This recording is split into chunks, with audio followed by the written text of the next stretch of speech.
আসসালামু আলাইকুম বন্ধুরা, কেমন আছো সবাই? আশা করি সবাই ভালো আছো। তো চলে আসলাম কিছু কেনাকাটা করতে। চলে এসেছি বিভিন্ন ধরনের সাংসারিক জিনিসপত্র কিনতে। অনেক দিন হলোই ভাবছি অনেক কিছুই রান্নাঘরের পুরাতন হয়ে গেছে।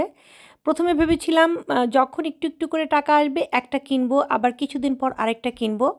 তারপরে আমি ভাবলাম যে না, ওইভাবে কিনবো না, একবারে দেরি করে কিনবো, কিন্তু একসাথে অনেকগুলো নতুন জিনিস কিনবো। ঠিক আছে? তো নিজের ইনকামে নিজের টাকায় জিনিস কিনবো, কাউকে কোনো কৈফিয়ত দিতে হবে না। এর চেয়ে মজার জিনিস বা সুখের জিনিস আর কিছুই হতে পারে না। তো বলেছি রান্নাঘরের জিনিস কিনবো, কড়ির জিনিসও কিনবো, সিরামিকের জিনিসও কিনবো, তারপরে কিছু মেলামাইনের জিনিস কিনবো যাতে আমি রাফ ইউজ করতে পারি, তারপরে হচ্ছে হাঁড়ি পাতিলও কিনবো। তো সব কিছু কিনে এখন বাসায় চলে যাব আমি, কারণ মার্কেটে বেশি ভিডিও করা যায় না। তো একটা সিঁড়িও কিনে নিয়ে এসেছি ফলস ছাদে ওঠার জন্য, বা অনেক সময় দেখা যায় উপরে ফ্যান পরিষ্কার করতে অনেক সমস্যা হয়, সেই জন্যই সিঁড়িটা কিনে নিয়ে আসলাম। কেমন হয়েছে বন্ধুরা তোমরা সবাই জানাবা। আর সংসারে কি কি কিনেছি সেগুলো তো তোমরা দেখবাই। এই যে দেখো, প্যাকেট করে একদম দোকানদার ভাইয়া দিয়ে দিয়েছে যেন জিনিসগুলো ভেঙে না যায়। আর সবচেয়ে মজার ব্যাপার, আমি নতুন চুলা কিনেছি। সেই চুলাটা তো পুরাতন হয়ে গিয়েছিল। আর এই চুলায় রান্নার ভিডিও কিন্তু আমি অলরেডি দিয়ে ফেলেছি, কারণ ভিডিওটা বেশ কয়েকদিন আগের, আমার এডিট করা হয়নি দেখে আমি ভিডিওটা পরে তোমাদের কাছে ভয়েস দিয়ে এখন মানে তোমাদেরকে দেখাচ্ছি আর কি। আর এই যে দেখো চুলাটা ননস্টিকি চুলা, আর চুলাটা অনেক সুন্দর। ঠিক আছে, অনেকে চুলার দাম জানতে চেয়েছো। চুলাটা 6,000 টাকা নিয়েছে। আর নতুন জিনিসে রান্না করতে কিন্তু এখন আমার আরও ভালো লাগবে। আর চুলাটা যেহেতু ননস্টিকি, এটা পরিষ্কার করতে কোনো প্রবলেম হবে না, কোনো মাজুনি টাজুনি কিছুই লাগবে না। আর এখন আমি যেগুলো বের করছি সেগুলো মেলামাইনের জিনিস। এগুলো ঘরে রাফ ইউজের জন্য আমি কিনেছি, কারণ মেলামাইনের জিনিসপত্র একটু কমে গিয়েছিল। তো যাই হোক, তো দেখতেই পাচ্ছ চামচও কিনেছি, বেশ কিছু কাঁটা চামচ, নর্মাল চামচ, তারপরে হচ্ছে এই যে দেখো কিছু লম্বা চামচও নিয়েছি। তো তোমাদের সাথে এই জিনিসগুলো শেয়ার করলাম, কারণ যেহেতু আমি এখন সব ধরনের ভিডিওই দেই। আর এই যে মেলামাইনের প্লেট, এই ধরনের প্লেট নিশ্চয়ই সবার বাড়িতেই টুকটাক থাকে। যাই হোক, তোমরা দেখতে থাকো আমি কি কি কিনেছি। আর তোমাদের সাথে আরেকটা কথা শেয়ার করব, মেয়েরা যখন টুকটাক ইনকাম করে বা নিজের কিছু টাকা পয়সা হয়, তখন কিন্তু মেয়েরা সাধারণত গহনা তৈরি করে, তারপর হচ্ছে শখের জিনিসগুলো তারা বানায়। ঠিক আছে?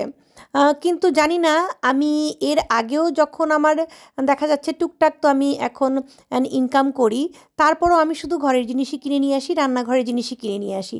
জানি না এটা আমার কেন হয়। অবশ্যই সেভিংও করি, আমি সেভও করে রাখি। তারপরেও কিছু টাকা পয়সা বাড়তি হাতে থাকলেই আমার কখনো মনে হয় না যে আমি থ্রি পিস কিনি বা শাড়ি কিনি বা একটা ছোট্ট স্বর্ণের জিনিস কিনি। আমি ঘরের জিনিসপত্র কিনে নিয়ে আসি। বিশেষ করে এই হাঁড়ি পাতিল বা এই সকল দোকানে গেলে আমার মাথা নষ্ট হয়ে যায়। তো দেখো ননস্টিকি কিছু পাতিল ছিল আমার, সেগুলো অনেক দিন ব্যবহার করেছি, নষ্ট হয়ে গিয়েছে, তো সেই জন্য সেগুলোও আমি কিনেছি। মোট কথা, একটা রান্নাঘরের যাবতীয় যা লাগে সব কিছু নতুন করে কিনে ফেলেছি। আর টুকটাক জিনিস তো আমার আরও আছেই। তো আমার কেন যেন মনে হচ্ছে এটা নতুন সংসার, নতুন সংসার মনে হচ্ছে। আর একসাথে এতগুলো জিনিস এর আগে আমি কখনো সম্ভবত কিনিনি। হ্যাঁ কিনেছি, কিন্তু এতগুলো একসাথে কিনিনি, এত টাকার জিনিস কখনো একসাথে কিনিনি। তো যাই হোক, অনেক ভালো লাগছে, অনেক আনন্দ লাগছে। আর এগুলোতে যখন আমি রান্নাবান্না করব সেগুলোর ভিডিও তো তোমরা দেখতেই পাবা। আর এই যে দেখো ননস্টিকে আরও কত সুন্দর সুন্দর কিছু আমি কিনেছি। ফ্রাই প্যান কিনেছি, তারপরে হচ্ছে আরও আছে। তবে আমি প্রতিটা মেয়েকে বলবো সবারই স্বনির্ভর হওয়া খুবই দরকার। এখন স্বনির্ভর হতে হলে বাইরে যেতে হয় না।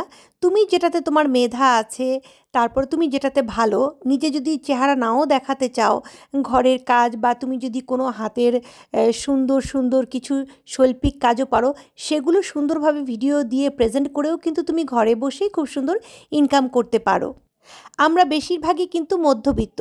বাঙালি মেয়েরা মধ্যবিত্ত অবস্থায় থাকলে তাদের জন্য সংসার চালানো কতটা কঠিন হয়, সেটা শুধুমাত্র আমরা যারা মধ্যবিত্ত মেয়েগুলো আছি তারাই বুঝবো। তো যাই হোক, কথা বলতে বলতে অনেক কথা বলে ফেললাম, আর আমার মনে হয়েছে এই কথাগুলো শেয়ার করা উচিত। আর একটা কথা মনে রাখবা, এই অনলাইন জগতে নিজেকে প্রতিষ্ঠিত করতে কিন্তু বয়সেরও কোনো প্রয়োজন হয় না। আমি কিন্তু 40 বছর পার করার পর ক্যারিয়ার শুরু করেছি, কারণ আমার মনে হয়েছে সংসারে এখন আমার একটু হাল ধরা প্রয়োজন আছে। শুধুমাত্র স্বামীর উপর ডিপেন্ডেন্ট হলে কিন্তু লাইফে অনেক শখ, অনেক কিছুই মেয়েদের অপূর্ণ থেকে যায়। আমরা যারা মেয়েরা আছি, যারা খুবই আত্মসম্মান বোধ কাজ করে যাদের ভেতরে, তারা কিন্তু চাইলেও শখের জিনিসগুলো হাজবেন্ডের কাছে আমরা জোর করে চাইতে পারি না। তো আমাদের উচিত পরিশ্রম করা। আমরা যারা পরিশ্রমকে ভয় করি না, তারা যদি পরিশ্রম করি তাহলে আমাদের জন্য কোনো কিছু করা অসম্ভব নয়। যে পরিবারে শুধু হাজবেন্ড ইনকাম করে, সেই পরিবারে ইচ্ছে করলেই কিন্তু তুমি একসাথে এতগুলো জিনিস কিনতে পারবা না। অনেক দিনের টাকা যদি তুমি হাজবেন্ডের টাকাও জমিয়ে রাখো, তারপরেও খরচ করতে গেলে অনেক কথাই মেয়েদেরকে শুনতে হয়, কৈফিয়ত দিতে হয়। আজকে দেখো, নিজে ইনকাম করেছি দেখে আমাকে কাউকে কৈফিয়ত দিতে হয়নি। কিনেছি কিন্তু আমি আমার সংসারের জিনিসই। আর তাছাড়া আমি যেহেতু রান্নাবান্নার ভিডিও দেই, আমার সুন্দর সুন্দর জিনিসের প্রয়োজন হয়।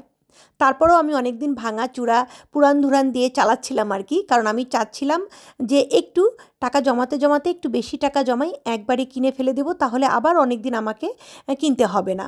তো বন্ধুরা, তোমরা দেখো কেমন লাগলো। আর কেউ আবার বলো না যে অহেতুক এতগুলো জিনিস কিনে আমি অপচয় করেছি। না, এগুলো আমার সংসারের জিনিস, আমি মোটেও অপচয় করিনি। অবশ্যই আমি আমার সেভিংসের টাকা রেখে তারপরে কিন্তু আমি এখানে খরচ করেছি। অনেক দিনের কিছু কিছু কিছু কিছু করে জমিয়ে কিন্তু আজকে আমি একসাথে স্বপ্নটা পূরণ করলাম।